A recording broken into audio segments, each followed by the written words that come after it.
السلام علیکم ورحمۃ اللہ وبرکاتہ.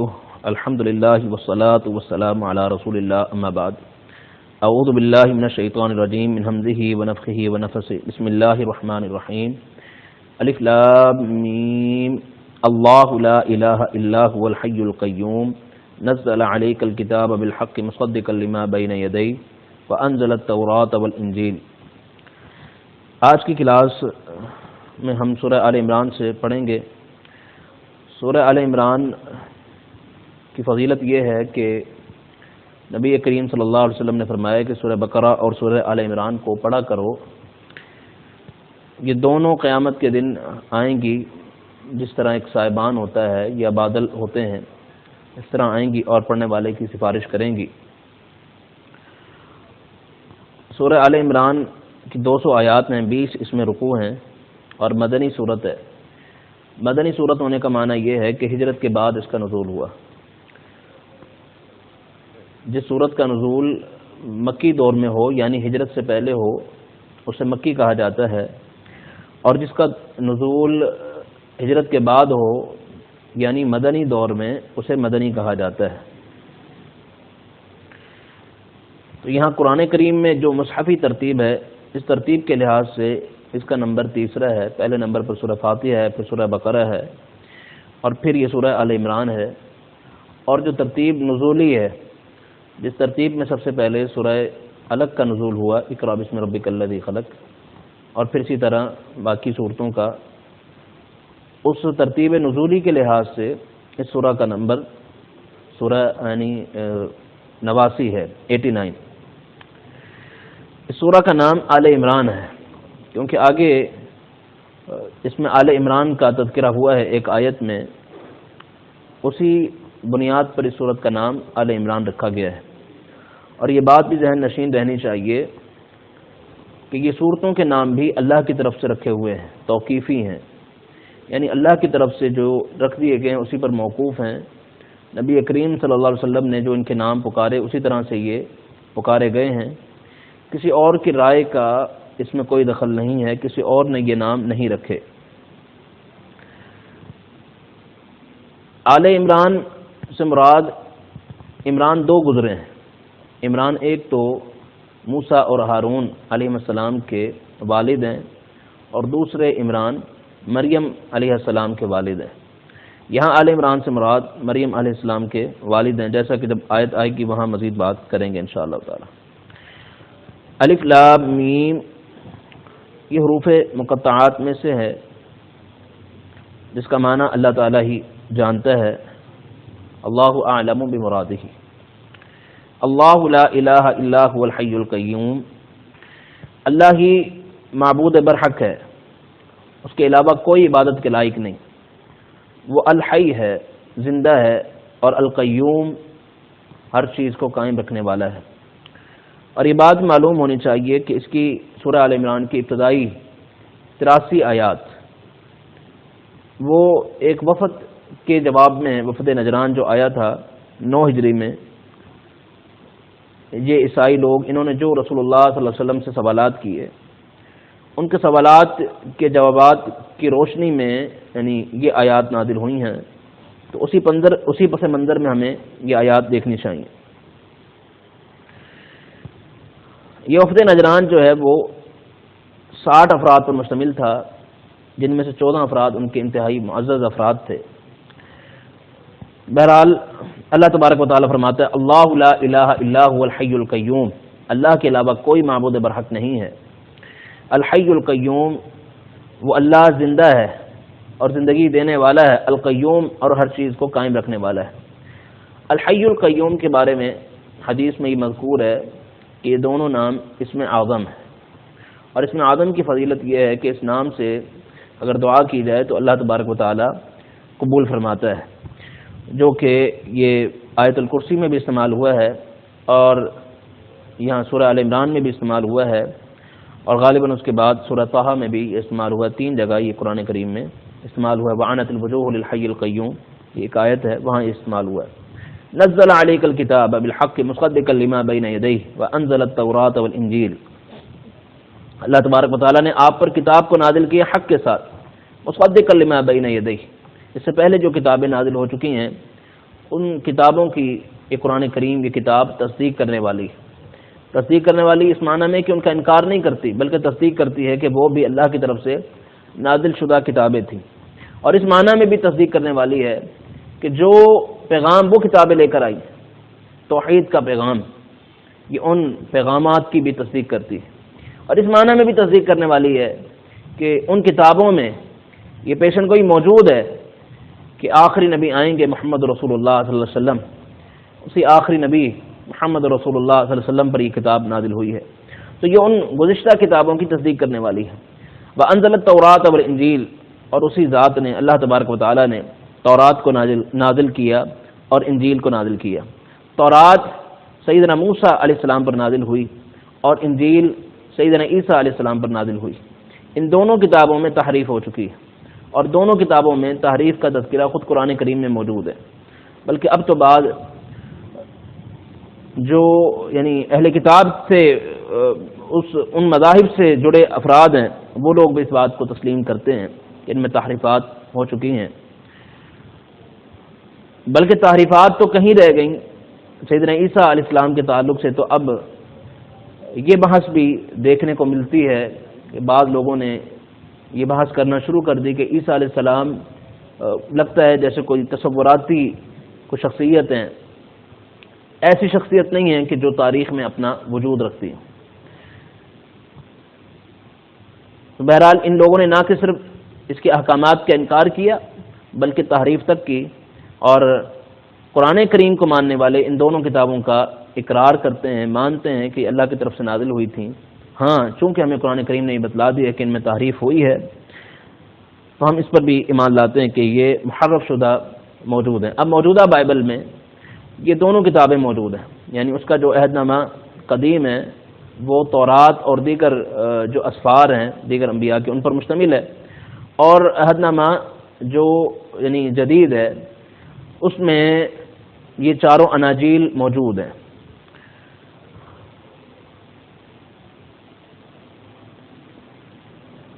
من قبل هدى للناس وانزل الفرقان ان الذين كفروا بآيات الله لهم عذاب شديد والله عزيز ذو انتقام۔ تو یہ اللہ تبارک و تعالیٰ نے تورات اور انجیل کو جو نازل کیا یہ اس سے پہلے بھی لوگوں کے لیے ہدایت کے لیے نازل کی تھی اللہ تبارک و تعالیٰ نے، وانزل الفرقان، اور اس کے بعد یہ اللہ تبارک و تعالیٰ نے فرقان کو نازل کیا۔ قرآن کریم فرقان ہے کہ یہ حق اور باطل میں فرق کر دینے والی کتاب ہے، سچ اور جھوٹ میں فرق کر دینے والی کتاب ہے۔ ان الذين كفروا بآيات الله لهم عذاب شديد والله عزيز ذو انتقام، بے شک وہ لوگ جنہوں نے کفر کیا اللہ کی آیات کے ساتھ ان کے لیے سخت عذاب ہے، واللہ عزیز ذو انتقام، اور اللہ تعالیٰ غالب ہے انتقام لینے والا ہے۔ ان اللہ لا يخفى عليه شيء في الارض ولا في السماء، بے شک اللہ تعالیٰ پر نہ زمین میں نہ ہی آسمان میں کوئی شے مخفی نہیں ہے۔ وہ ذات تو وہ ہے کہ هو الذي يصوركم في الارحام كيف يشاء، جو ماں کے بطن میں، ماں کے رحموں میں جو ہے شکلیں بناتا ہے انسان کی، کیف یشاء، جیسے وہ چاہتا ہے۔ لا الہ الا هو العزیز الحکیم، چونکہ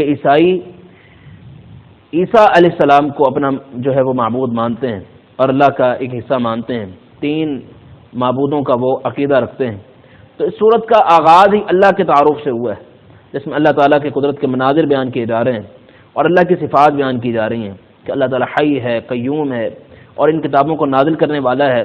جو عیسیٰ علیہ السلام پر بھی ایک کتاب نازل ہوئی ہے، پھر اللہ پر کوئی شے مخفی نہیں ہے، پھر اللہ تعالیٰ ہی ہے جو انسان کی تصویر، شکل و صورت ماں کے بطن میں ہی بنا دینے والا ہے، اور وہی ہے پھر لا الہ الا ہوا، عبادت کے لائق بھی صرف وہی ہے، العزیز الحکیم، وہی غالب ہے، حکمت والا ہے۔ یہ تمام صفات اللہ تبارک و تعالیٰ کی بیان ہو رہی ہیں تاکہ وہ لوگ جو اللہ کو چھوڑ کر کسی اور کو معبود سمجھتے ہیں وہ واضح فرق سمجھ لیں کہ اللہ تو یہ ذات ہے جس کا یہ تعارف ابتدا ہی میں بیان ہو رہا ہے۔ والذی انزل علیک الکتاب، وہی ذات ہے جس نے آپ پر کتاب کو نازل کیا، منہ آیات محکمات ہن ام الکتاب، اور اس کتاب کی بعض آیات ایسی ہیں جو محکم ہیں، یعنی بالکل واضح ہیں، ٹھوس آیات ہیں، یہی کتاب کی اصل ہے، یعنی اس میں ہی لوگوں کے لیے احکام بیان کر دیے گئے ہیں، لوگوں کی رہنمائی ان آیات میں موجود ہیں۔ وَأُخَرُ مُتَشَابِهَاتٌ، اور دوسری متشابہ ہیں، متشابہ اس معنی میں کہ ان کا مفہوم بالکل واضح نہیں ہے، اللہ کے علاوہ کوئی اور ان کا معنی کو جانتا نہیں ہے، جیسے حروف مقطعات ہیں اور آخرت سے متعلقہ جو آیات ہیں پوری تفصیل عام آدمی نہیں جانتا، اس معنی میں ان کو متشابہات کہا گیا ہے کہ ان کی مکمل حقیقت اور تفصیل جو ہے وہ واقف نہیں رکھتا ہر شخص قرآن کا قاری، البتہ جو محکم آیات ہیں وہ آئی ہی انسانوں کے لیے ہیں، انہی کے رہنمائی کے لیے، ان میں احکامات موجود ہیں، وہ ہر انسان اس سے واقف ہے۔ فَأَمَّا الَّذِينَ فِي قُلُوبِهِمْ، البتہ ہمارا کام کیا ہے، ہم نے محکمات میں جو ہمارے لیے پیغام موجود ہے، جو رہنمائی موجود ہے اسے اپنانا ہے، اور متشابہات پر بھی ایمان لانا ہے، بالکل اسی طرح جس طرح جو چیزیں اس میں بیان کر دی گئی ہیں۔ فَأَمَّا الَّذِينَ فِي قُلُوبِهِمْ زَيْغٌ فَيَتَّبِعُونَ مَا تَشَابَهَ مِنْهُ ابْتِغَاءَ الْفِتْنَةِ وَابْتِغَاءَ تَأْوِيلِهِ، وہ لوگ جن کے دلوں میں ٹیڑھپن ہے وہ متشابہ آیات کے پیچھے چلتے ہیں فتنہ تلاش کرنے کے لیے، اور اس کا یعنی ایک مفہوم تلاش کرنے کے لیے کہ کیا اس کا مفہوم ہو سکتا ہے، اور مفہوم تلاش کرنے کے لیے پھر وہ عقل کی وادی میں چلے جاتے ہیں، اپنی عقل کی قیاس آرائیوں میں جا کر عقل کے گھوڑے دوڑا کر جو مفہوم اس سے نکالنا چاہتے ہیں وہ مفہوم تراشنے کی کوشش کرتے ہیں، اور پھر مزید دعویٰ یہ بھی کر دیتے ہیں کہ یہی اصل معنی ہے، اس کا یہی مفہوم ہے۔ جنہوں نے عقل کے گھوڑے دوڑائے، بعض نے کیا کیا، جنت کا انکار کر دیا کہ جنت کوئی چیز نہیں ہے، یہ تو بس ایک انسان یا اس معاشرے کی ایک ترقی کا نام ہے۔ کسی نے فرشتوں کا انکار کر دیا، کسی نے جنات کا انکار کر دیا، انبیاء کے معجزات جو قرآن کریم میں بیان ہوئے ان کا انکار کر دیا۔ کیوں؟ کیونکہ ان کی عقل نہیں مانتی، معیار عقل کو بنایا اور قرآن کریم کی ان آیات کا صریح انکار کرتے چلے گئے۔ تو یہ وہ لوگ ہیں جن کے دلوں میں پہلے سے کجی موجود ہے، ٹیڑھپن موجود ہے، جو چاہتے ہی ایسی آیات ہیں، ایسی آیات کو گویا کہ اپنی عقلیات کا وہ ایک تجربہ گاہ بنانا چاہتے ہیں، اور اس کے ذریعے سے وہ اپنے آپ کو دانشور ثابت کرنے کی کوشش کر سکتے ہیں، حالانکہ یہ کوئی دانشوری نہیں ہے اور دانش مندی نہیں ہے، یہ سراصل جو ہے وہ بے عقلی ہے اور حماقت ہے، اور ایک ایسی سفاہت ہے جس کا کوئی علاج نہیں۔ وما يعلم تاویلہ الا اللہ، جن متشابہ آیات میں وہ اپنی عقل کی جولانیوں سے جو ہے وہ اس طرح کے مفاہیم نکالنے کی کوشش کرتے ہیں، ان کے بارے میں اللہ تبارک و تعالیٰ فرماتا ہے وما يعلم تاویلہ الا اللہ والراسخون فی العلم، ان کے معنی تو صرف اللہ تعالیٰ ہی جانتا ہے۔ اگر الا اللہ پر وقف کیا جائے تو اس کا معنی یہ ہے کہ ان کے معنی صرف اللہ تعالیٰ ہی جانتا ہے۔ والراسخون فی العلم یقولون آمنا بہ، اور جو لوگ علم میں پختہ ہیں وہ کہتے ہیں ہم ایمان لائے اس پر، یعنی علم کی پختگی کا عالم یہ ہے کہ وہ کہتے ہیں ہم نے ایمان لانا ہے۔ علم کی پختگی اس چیز کا نام نہیں کہ ہر چیز میں اپنی عقل کو دوڑانا شروع کر دیں اور عقل کے ذریعے سے فیصلہ کرنا شروع کر دیں، یہ علم کی پختگی نہیں۔ علم کی پختگی یہ ہے کہ قرآن کے سامنے اپنے آپ کو سرنڈر کر دینا، قرآن جو کہہ رہا ہے بس اسے مان لینا، اور جس حد تک وضاحت موجود ہے قرآن کریم میں یا رسول اللہ صلی اللہ علیہ وسلم کے فرامین میں بس اسے تسلیم کر لینا، اور اس کے بعد خاموشی اختیار کرنا۔ ایک معنی تو یہ ہے۔ دوسرا معنی یہ ہے کہ وما يعلم تاویلہ الا اللہ والراسخون فی العلم، کہ ان کے معنی کو یا تو اللہ تعالیٰ جانتا ہے، اور اللہ کے بعد کیونکہ اللہ نے قرآن و سنت کے ذریعے سے جس حد تک ان کے معنی کو بیان کر دیا ہے اور ان کو پڑھنے والے وہ راسخ فی العلم ہیں وہ جانتے ہیں۔ یقولون آمنا بہ، جو اس پر ایمان لاتے ہیں کہتے ہیں کہ ہم ایمان لائے، کل من عند ربنا، اور کہتے ہیں کہ سب کا سب جو ہے اللہ کی طرف سے، آیات محکمات ہوں تو بھی اللہ کی طرف سے ہیں، وہ متشابہ ہوں تو بھی اللہ کی طرف سے ہیں، جب ہیں اللہ کی طرف سے پھر ہم نے ایمان لانا ہے۔ ہماری عقل وہی کا مقابلہ نہیں کر سکتی، جو بات ہماری سمجھ سے بالا تر ہے اور اللہ نے بیان کر دی ہے، اللہ نے اس میں اجمال رکھا ہے، تفصیل بیان نہیں کی، ہماری ذمہ داری ہے وہ جیسے اللہ نے رکھی ہے اور تفصیل بیان کرنا مناسب نہ سمجھا تو ہم بس ایمان لائیں، کیونکہ اللہ بہتر جاننے والا ہے کہ اس میں کیا حکمتیں موجود ہیں۔ وما یذکر الا اولو الالباب، وہ لوگ جو سمجھتے ہیں کہ ہم کوئی بڑا کارنامہ سر انجام دے رہے ہیں، اپنے عقل کو اس پر جو ہے ترجیح دے کر، عقلی گھوڑے دوڑا کر ہم نے کوئی بڑا کارنامہ سر انجام دے دیا اور بڑی دانشوری کا کام کیا، نہیں، اصل کارنامہ تو یہ راسخ فی العلم کر رہے ہیں، یہاں سکوت اختیار کر کے اور اپنے آپ کو قرآن کریم کے سامنے بالکل جو ہے وہ وقاف بنا کر، یہ ہے اصل کام کرنے والا۔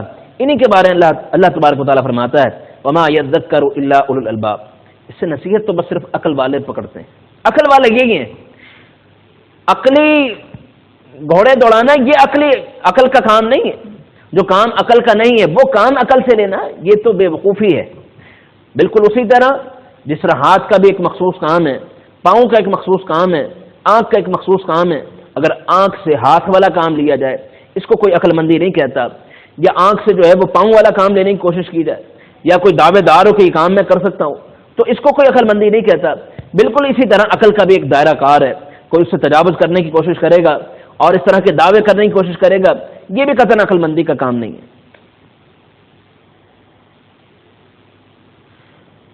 ربنا لا تزغ قلوبنا بعد إذ هديتنا وهب لنا من لدنك رحمة إنك أنت الوهاب۔ اور یہ علم میں جو راسخ اور پختہ لوگ ہیں یہ بھی دعا کرتے ہیں کہ ربنا، اے ہمارے رب، لا تزغ قلوبنا بعد إذ هديتنا، ہمارے دلوں کو ہدایت کے بعد ٹیڑھا نہ کر دینا، وهب لنا من لدنك رحمة، اور ہمیں اپنی طرف سے رحمت عطا فرما۔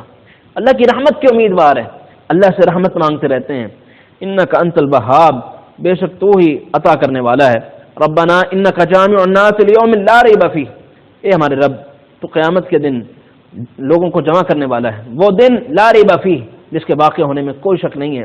ان اللہ لا یخلف المیعاد، بے شک اللہ تعالیٰ اپنے وعدے کی مخالفت نہیں کرتا، خلاف ورزی نہیں کرتا۔ اللہ نے یہ وعدہ کر رکھا ہے اس دنیا کے بعد قیامت کا دن رونما ہوگا، جس دن جزا اور سزا کا معاملہ ہوگا، تو ہمارا ایمان ہے کہ یہ دن آئے گا، اللہ تعالیٰ اپنے وعدے کی خلاف ورزی نہیں کرے گا۔ پھر اللہ تبارک و تعالیٰ فرماتا ہے ان الذین کفروا، یہ جس دن یہ قیامت کا دن واقع ہوگا وہ دن ایسا ہوگا کہ ان الذین کفروا لن تغنی عنہم اموالہم ولا اولادہم من اللہ شیئا واولئک هم وقود النار، وہ لوگ جنہوں نے کفر کیا اس دن نہ ان کے مال ان کے کام آئیں گے، نہ اولاد ان کے کام آئے گی، اولئک هم وقود النار، اور یہی لوگ جہنم کا ایندھن ہوں گے۔ بالکل ان کی حالت اسی طرح ہوگی جو حالت آل فرعون کی تھی، کدأب آل فرعون والذین من قبلہم، ان کا حال آل فرعون جیسا حال ہوگا، والذین من قبلہم، اور ان سے پہلے لوگوں کی طرح، کذبوا بآیاتنا، جنہوں نے ہماری آیات کو جھٹلایا، فأخذہم اللہ بذنوبہم، اللہ نے ان کو ان کے گناہوں کی وجہ سے پکڑ لیا، واللہ شدید العقاب، اور اللہ تعالیٰ سخت عذاب دینے والا ہے۔ قل للذین کفروا ستغلبون وتحشرون الی جہنم وبئس المہاد، آپ کہہ دیں اے پیغمبر علیہ الصلوۃ والسلام، ان کافروں کو کہہ دے ستغلبون، ان قریب تم مغلوب ہوگے، وتحشرون الی جہنم، اور جہنم کی طرف جمع کیے جاؤ گے، وبئس المہاد، اور وہ بہت برا ٹھکانہ ہے۔ قد کان لکم آیۃ فی فئتین التقطا، فئۃ تقاتل فی سبیل اللہ واخری کافرۃ یرونہم مثلہم رأی العین واللہ یؤید بنصرہ من یشاء ان فی ذلک لعبرۃ لأولی الابصار، تحقیق نشانی ہے ان دو گروہوں میں جو آمنے سامنے ہوئے، ایک گروہ اللہ کی راہ میں لڑنے والا، مومنین کا گروہ، جنگ بدر کا معرکہ اس کی طرف اشارہ ہے، ایک گروہ جو اللہ کی راہ میں لڑنے والا، اور دوسرا گروہ یرونہم، دوسرا گروہ کون سا تھا؟ کافروں کا جو گروہ تھا، یرونہم مثلہم رأی العین، یہ دونوں ایک دوسرے کو اپنی آنکھوں سے دگنا دیکھ رہے تھے۔ دگنا دیکھنے کا معنی یہ ہے، یہ بالکل ابتدائی مرحلے کی بات ہے، مسلمان 313 تھے تو کافروں کو اس سے زائد نظر آ رہے تھے، اور جو ہے کافر جو ہے وہ بھی یعنی 1000 کے قریب تھے تو مسلمانوں کو دگنا نظر آ رہے تھے۔ واللہ یؤید بنصرہ من یشاء، اور اللہ تعالیٰ اپنی مدد کے ذریعے سے جو ہے وہ مدد کرتا ہے، من یشاء، جس کی چاہتا ہے۔ ان فی ذلک لعبرۃ لأولی الابصار، بے شک اس میں بصیرت والوں کے لیے، آنکھوں والوں کے لیے بڑی عبرت موجود ہے۔ تو یہ آیت کریمہ جنگ بدر کا جو ہے وہ نقشہ کھینچ رہی ہے، جس میں مسلمان 313 کی تعداد میں تھے اور کافر جو ہے وہ 1000 کی تعداد میں تھے۔ تو اس کا ایک معنی تو یہ ہے کہ اپنے سے دگنا، مسلمان اگر 313 ہیں تو وہ انہیں اپنے سے دگنا یعنی 600 سے زائد نظر آ رہے ہیں، حالانکہ وہ 1000 ہیں، اور کافر اپنے سے دگنا سمجھ رہے ہیں یعنی انہیں وہ 2000 نظر آ رہے ہیں۔ تو یوں یہ معنی بھی ہو سکتا ہے اور دوسرا معنی بھی ہو سکتا ہے کہ وہ جتنے ہیں اس سے زیادہ نظر آ رہے ہوں۔ زُيِّنَ لِلنَّاسِ حُبُّ الشَّهَوَاتِ مِنَ النِّسَاءِ وَالْبَنِينَ وَالْقَنَاطِيرِ الْمُقَنطَرَةِ مِنَ الذَّهَبِ وَالْفِضَّةِ وَالْخَيْلِ الْمُسَوَّمَةِ وَالْأَنْعَامِ وَالْحَرْثِ ذَلِكَ مَتَاعُ الْحَيَاةِ الدُّنْيَا وَاللَّهُ عِندَهُ حُسْنُ الْمَآبِ۔ آیت نمبر 14 میں اللہ تبارک و تعالیٰ فرماتا ہے کہ یہ جو خواہشوں کی، نفسانی خواہشوں کی جو ایک محبت ہے دنیا کی زندگی میں، اللہ تبارک و تعالیٰ نے لوگوں کے لیے ان کو مزین کر دیا، خوشنما بنا دیا۔ اس میں ایک محبت اور ایک الفت لگتی ہے، مثلا من النساء، عورتوں میں سے، والبنین، بیٹوں میں سے، والقناطیر المقنطرہ من الذهب والفضہ، سونے چاندی کے خزانوں کے ڈھیروں کی خواہشات، والخیل المسومہ، نشان لگائے ہوئے گھوڑے، نشان لگائے ہوئے یعنی متعین شدہ، جیسے جہاد کے لیے متعین شدہ گھوڑے ہوں، یا جو ہے وہ چراگاہ کے لیے متعین شدہ نشان لگائے ہوئے گھوڑے، تو وہ ایسے گھوڑوں کی بھی ایک تمنا اور ایک خواہش، والانعام والحرث، اور مویشی اور چوپائے اور کھیتی، ذالک متاع الحیات الدنیا، یہ سب دنیا کی زندگی کا سامان ہے، واللہ عندہ حسن المآب، اور اللہ کے پاس تو بڑا بہترین اور اچھا ٹھکانہ موجود ہے۔ تو اللہ تبارک و تعالیٰ اس آیت میں بیان فرماتا ہے کہ یہ سب جو ہے دنیا کا متاع ہے، دنیا کا سامان ہے، ہر ایک کے دل میں اس کی خواہشات موجود ہوتی ہیں، کچھ ان خواہشات پر کنٹرول کر کے اپنے اصل مقصد کو سمجھتے ہیں اور آخرت کے لیے تیاری کرتے ہیں۔ کیوں تیاری کرتے ہیں؟ کیونکہ وہ اصل اچھا ٹھکانہ تو وہی ہے، واللہ عندہ حسن المآب۔ اور کچھ لوگ اس میں ایسا فریفتہ ہوتے ہیں اور ایسا دھوکے میں آتے ہیں ان چیزوں کے، پھر اسی میں الجھ جاتے ہیں، وہ اپنے اصل مقصد کو بھول جاتے ہیں اور پھر اس کی کوئی تیاری نہیں کر پاتے۔ پھر ایک وقت ایسا آئے گا پھر یہ ساری چیزیں ان کے کوئی کام نہ آئیں گی، جیسے کہ ہم نے پچھلی آیت میں پڑھا کہ ان الذین کفروا لن تغنی عنہم اموالہم ولا اولادہم من اللہ شیئا، نہ ان کی مال و دولت ان کے کوئی کام آئے گی، نہ اولاد کوئی کام آئے گی۔ تو مال و دولت اور اولاد پر ایسا تفاخر، ایسا فخر کرنا کہ وہ آپ کو دین سے دور کر دے، یہ تو الٹا آپ کے لیے وبال بن جائے گا، فتنہ ہے یہ۔ اور اگر کوئی شخص یہ سمجھے کہ یہ تو اللہ کی دین ہے اور اس بنیاد پر اللہ کا شکر ادا کرے اور آخرت کی تیاری کرے، یہ اصل کام کرنے کا۔ اس لیے انہیں فتنہ بھی قرار دیا گیا، مال و دولت بھی ایک فتنہ، اولاد بھی ایک فتنہ، اور اللہ تبارک و تعالیٰ ان کے ذریعے سے بھی آزماتا ہے، کبھی اس میں وافر مقدار میں یہ دے کر آزماتا ہے اور کبھی یہ چھین کر آزماتا ہے۔ یہ دونوں طرح آزمانے کا انداز اللہ تبارک و تعالیٰ کا ہے۔ قل انبئکم بخیر من ذالکم، یہ ساری چیزیں بیان کرنے کے بعد اللہ تبارک و تعالیٰ فرماتا ہے آپ کہتے ہیں کیا میں ان سے بہتر چیز تمہیں نہ بتلاؤں؟ کن لوگوں کے لیے بہتر؟ للذین اتقوا، ان لوگوں کے لیے جو تقوی اختیار کرتے ہیں۔ یہ بہتر چیز ہے کہاں؟ عند ربہم، ان کے رب کے ہاں، دنیا میں نہیں۔ دنیا تو مومن کے لیے قید خانہ ہے، ان کے رب کے ہاں بہتر ہے۔ وہ بہتر چیز ہے کیا؟ جنات تجری من تحتها الانہار خالدین فیہا وازواج مطہرہ ورضوان من اللہ واللہ بصیر بالعباد، یہ بہترین چیز اہل تقوی کے لیے۔ ان کے رب کے ہاں اللہ تبارک و تعالیٰ نے جنت تیار کر رکھی ہے، ایسی جنتیں کہ جن کے نیچے سے نہریں بہتی ہیں، جس میں وہ ہمیشہ رہیں گے، اور ازواج مطہرات، اور پاکیزہ بیویاں جو ہر قسم کی میل کچیل سے، اور دنیا کی عورتوں کے ساتھ جو اللہ تبارک و تعالیٰ نے مخصوص ایام کی بھی ایک گندگی کا معاملہ رکھا ہے، اس سے بھی وہ پاک ہوں گی۔ ورضوان من اللہ، اور اللہ کی طرف سے رضامندی انہیں حاصل ہوگی۔ واللہ بصیر بالعباد، اور اللہ تعالیٰ اپنے بندوں کو دیکھنے والا ہے۔ الذین یقولون ربنا اننا آمنا، یہ اہل تقوی کون ہے یہ اللہ کے بندے۔ الذین یقولون ربنا اننا آمنا فاغفر لنا ذنوبنا وقنا عذاب النار، کہتے ہیں اللہ اے ہمارے رب، ہم ایمان لے آئے ہیں، ہمارے گناہوں کو معاف کر دے، ہمیں آگ کے عذاب سے بچا لے۔ ایسا ڈر آگ کے عذاب سے کہ اللہ سے آگ کے عذاب کی پناہ مانگتے رہتے ہیں اور یہ دعا کرتے رہتے ہیں اللہ ہمارے گناہوں کو معاف کر دینا اور ہمیں جہنم کے عذاب سے بچا لینا۔ الصابرین، کون ہے یہ صبر کرنے والے ہیں۔ والصادقین، سچے لوگ ہیں یہ۔ والقانتین، فرما بردار ہیں یہ لوگ۔ والمنفقین، اور اللہ کی راہ میں خوب خرچ کرنے والے ہیں یہ لوگ۔ والمستغفرین بالاسحار، اور راتوں کو اٹھ کر، راتوں کی آخری گھڑیوں میں جسے سحری کا وقت کہا جاتا ہے، اٹھ کر اپنے گناہوں کی معافی مانگتے ہیں، کیونکہ اس وقت اللہ تبارک و تعالیٰ آسمان دنیا پر آ گیا ہے اور اعلان کر رہا ہے کوئی مجھ سے معافی مانگنے والا کہ میں اس کے گناہوں کو معاف کر دوں۔